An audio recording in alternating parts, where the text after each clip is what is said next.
Y vamos con más asuntos en el Levante en Directo de hoy y vamos a hablar de viajes, de literatura y además de un tren mítico, el Transiberiano, dado que existe un libro, El Transiberiano, una historia personal del tren que forjó un imperio y que ha sido escrito por dos autoras como son Sara Gutiérrez y Eva Orué, a las cuales vamos a saludar para conocer un poquito más, ya no tan solo los entresijos, los detalles de este libro, sino también los de un viaje que me parece mágico.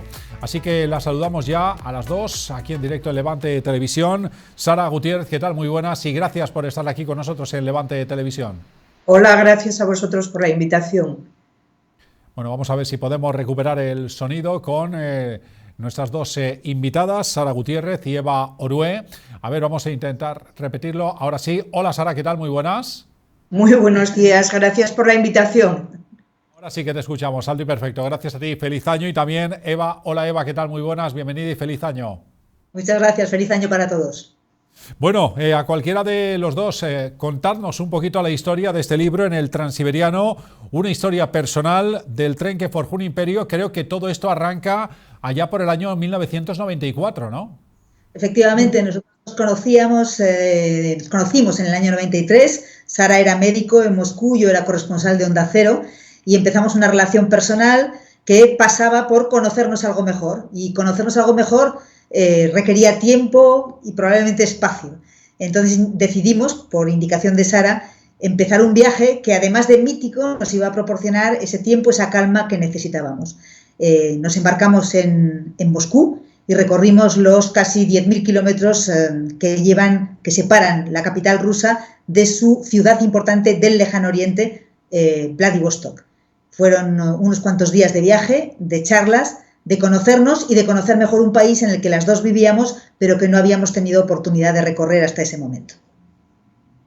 Sara, de una historia, digamos que con dos altavoces, con dos voces, cada uno aportéis ahí vuestro granito de arena al libro, ¿no? Sí, yo hago el relato del viaje bastante lineal, desde del viaje y de nuestra historia personal, desde el día que nos conocimos hasta casi que nos fuimos de Moscú, pero fundamentalmente las 5 etapas que hicimos. Y Eva lo que narra es la historia de la construcción y de la importancia del Transiberiano en la historia de la Unión Soviética y de Rusia. Son dos relatos totalmente diferentes en contenido y también en el tono. Me consta que además tiene una gran, como estáis señalando, una connotación histórica, se entremezclan guerras, incluso elementos de propaganda, digamos que hay un amplio espectro, ¿no?, que recoge el libro, ¿no?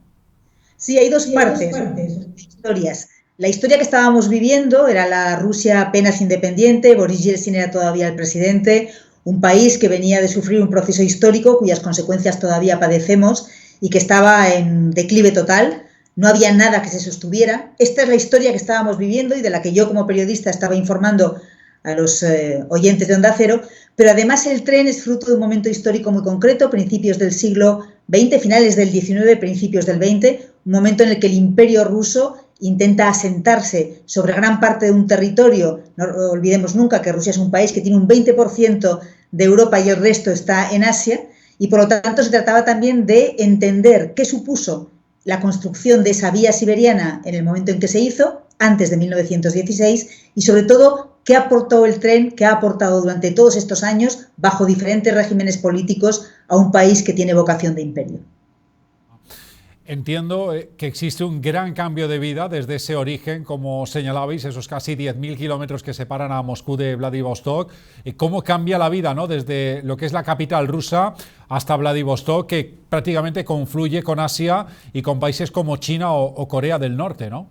Sí, salimos en aquel agosto del 94, salimos de un Moscú que estaba en pleno caos, estaba intentando encontrar su lugar después de la caída de la Unión Soviética y esos primeros años, 2 años apenas llevaba de país independiente, en el que la inflación crecía a diario, la gente vendía lo que podía en las estaciones de metro. Era una situación realmente difícil de vivir.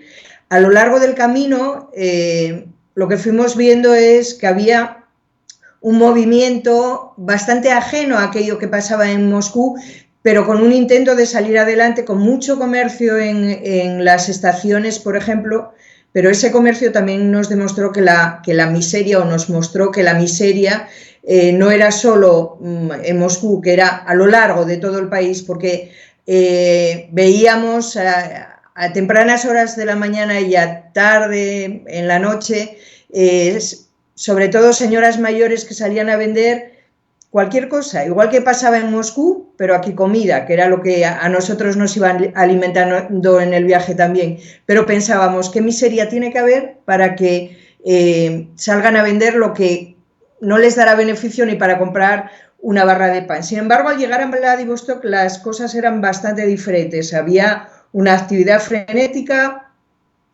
y efectivamente el contacto con Asia, con Japón, se veía incluso en los coches, que la mayoría llevaban el volante al revés. Y curiosamente había muchísima más actividad que en la propia capital del país. Para ir acabando, para las dos, Eva y Sara, ¿qué ha supuesto para vosotras a nivel personal una experiencia, un viaje como este? A nosotras nos cambió la vida, no es una fórmula, nos la cambió. Verdaderamente aprendimos mucho más del país en el que estábamos viviendo y aprendimos mucho más de nosotras. 30 años después, 31 casi, seguimos juntas, así que de algo sirvió aquel viaje, ¿no? Algo. Algo cambió. Pues ¿Lo podréis llegar a repetir? ¿Os lo habéis planteado o no?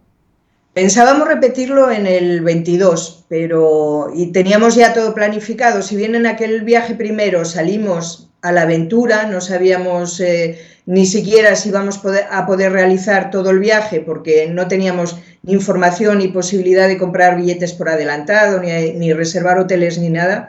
En el 22, gracias a Internet, lo teníamos ya todo planificado, pero con el primer bombardeo sobre Kharkov, ciudad en la que yo había vivido previamente, decidimos que de ninguna de las maneras íbamos a hacerlo. Pero nos gustaría, desde luego, volver a hacerlo, porque eso significaría que había llegado ya la paz y la tranquilidad a los dos países.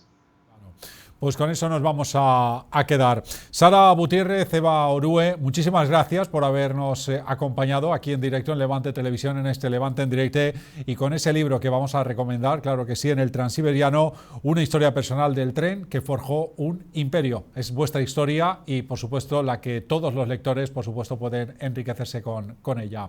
Un fuerte abrazo a las dos y un saludo muy cordial. Muchísimas gracias. Un abrazo fuerte a todos. Hasta la próxima. Gracias.